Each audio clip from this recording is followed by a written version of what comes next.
Normally आप लोगों ने चेक बाउंस के केस में ये ज़रूर देखा होगा कि जो अपराधी है वो ये स्टैंड लेता है कि ये जो चेक है हालांकि मेरा चेक है और इस पे जो सिग्नेचर हैं वो भी मेरे हैं, लेकिन ये जो चेक मैंने दिया था वो ब्लैंक दिया था, या फिर ये जो चेक है ये मैंने सिक्योरिटी पर्पज़ के लिए दिया था और इस पे जो भी सारे कंटेंट्स हैं वो कंप्लेनेंट ने फिल किए हैं या फिर किसी और ने फिल किए हैं और इसको फिल करके जो है वो मिसयूज़ कर लिया गया है। लेकिन अब जो है इसके रिगार्डिंग ये डिफेंस नहीं लिया जाएगा क्योंकि इसके रिगार्डिंग जो है वो एक लॉ सेटल हो चुका है। सो फ्रेंड्स, जानेंगे आज की इस वीडियो में क्या हो नया कानून जो कि सिक्योरिटी चेक के रिगार्डिंग आया है। सो फ्रेंड्स, मैं हूं एडवोकेट मोहित और आप देख रहे हैं हमारा चैनल मोहित सिंह रूरल। अगर आपने ये चैनल अब तक सब्सक्राइब नहीं किया तो चैनल को सब्सक्राइब कर लीजिए क्योंकि चेक से रिलेटेड बहुत ही वीडियो कंटेंट इस चैनल पे आने वाला है। सो फ्रेंड्स, बिना किसी देरी के चलिए वीडियो शुरू करते हैं। सो फ्रेंड्स, जिस जजमेंट में इस लॉ पॉइंट को डिसाइड किया गया है उस जजमेंट का नाम है Shripati Singh versus state of Jharkhand. 28 अक्टूबर 2021 को ऑनरेबल सुप्रीम कोर्ट की ये लेटेस्ट जजमेंट आई है। तो सबसे पहले हम इस केस के फैक्ट्स जान लेते हैं कि इस केस में क्या हुआ था। इस केस में पार्टीज के बीच में कुछ लेन देन था और एक पार्टी ने दूसरी पार्टी को ये बोला कि इस ड्यू डेट तक जो है मैं आपका सारा अमाउंट जो है वो क्लियर कर दूंगा, अदरवाइज मेरे जो सिक्योरिटी चेक आपके पास है।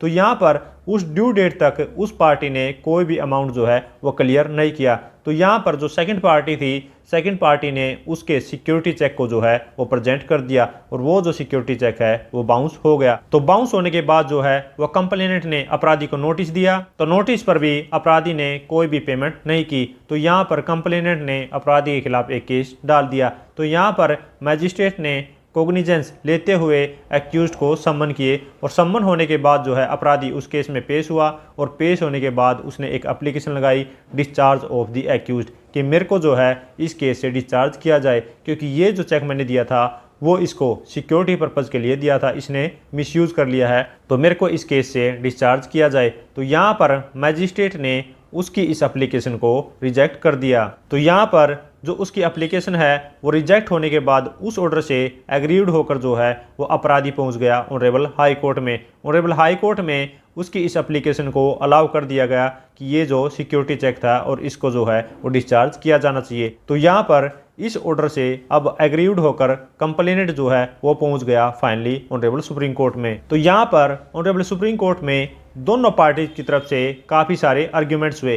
कंप्लेनेंट की तरफ से मेन आर्ग्यूमेंट्स ये थे कि ये जो चेक है ये इसने लीगल लाइबिलिटी उतारने के लिए दिया है और अपराधी की जो है वो लीगल लाइबिलिटी बनती है, और जो मैजिस्ट्रेट ने ऑर्डर पास किए हैं इसकी एप्लीकेशन को रिजेक्ट करके वो बिल्कुल ही ठीक किए हैं और ऑनरेबल हाई कोर्ट ने जो इसकी एप्लीकेशन को अलाउ किया है वो बिल्कुल गलत किया है। तो उस ऑर्डर को सेट असाइड किया जाना चाहिए। और साथ में ही कंप्लेनेंट का ये भी कहना था कि अगर इसने ड्यू डेट तक पेमेंट नहीं दी है तो उसके बाद जो है वो सिक्योरिटी चेक को प्रेजेंट किया जा सकता है। और अपराधी की तरफ से ये आर्गुमेंट थे कि मेरी कोई भी लीगल लाइबिलिटी जो नहीं बनती, मैंने ये जो चेक है वो कोई भी लीगल लाइबिलिटी को उतारने के लिए नहीं दिया है और ऑनरेबल हाई कोर्ट ने जो ऑर्डर पास किए हैं वो बिल्कुल ठीक किए हैं। मैजिस्ट्रेट ने मेरी जो एप्लीकेशन रिजेक्ट की है वो बिल्कुल ही गलत की है। तो मेरे को जो है इस केस से डिस्चार्ज किया जाए क्योंकि सिक्योरिटी चेक को कभी भी प्रेजेंट नहीं किया जा सकता। तो यहाँ पर दोनों पार्टीज के आर्गुमेंट सुनने के बाद ऑनरेबल सुप्रीम कोर्ट की ये फाइंडिंग थी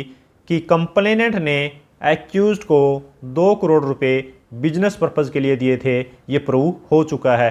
और ये जो चेक है वो अपराधी ने कंप्लेनेंट को लीगल लाइबिलिटी उतारने के लिए दिया था, ये भी प्रूव हो चुका है क्योंकि अपराधी के खिलाफ लीगल रिकवरेबल डेब्ट है, लीगल रिकवरेबल लाइबिलिटी है, तो उसने ये चेक इशू किया है और उसने जो है इस पे सिग्नेचर भी एडमिट कर लिए हैं। सिग्नेचर के रिगार्डिंग कोई भी डिस्प्यूट नहीं है। तो यहाँ पर जो भी अपराधी ने ड्यू डेट दी थी उस ड्यू डेट तक अपराधी ने कोई भी अमाउंट जो है वो क्लियर नहीं किया।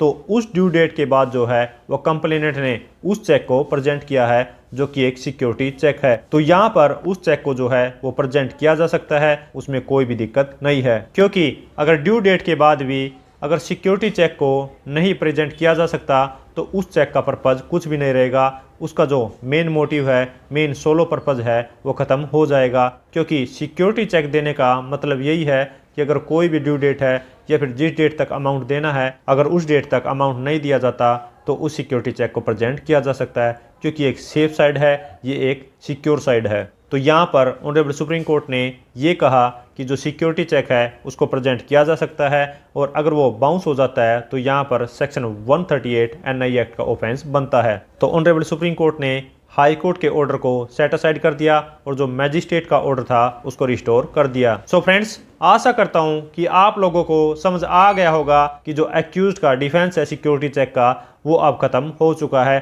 तो एक्यूज्ड के लिए ये एक वार्निंग है, ये एक मैसेज है कि उसको सिक्योरिटी चेक का जो डिफेंस है वो अब सोच समझकर लेना चाहिए। सो फ्रेंड्स, आशा करता हूं कि आप लोगों को इस वीडियो से, इस जजमेंट से कुछ सीखने को मिला होगा। और अगर ये वीडियो आपको अच्छी लगी है तो लाइक कीजिए, शेयर कीजिए, और अगर आपने ये चैनल अब तक सब्सक्राइब नहीं किया तो चैनल को सब्सक्राइब कर लीजिए, क्योंकि चेक से रिलेटेड बहुत ही बढ़िया कंटेंट इस चैनल पे आने वाला है। सो फ्रेंड्स, इस वीडियो में इतना ही। मिलते नई वीडियो में नए किसी लीगल टॉपिक के साथ। तब तक के लिए thank you so much. Bye bye.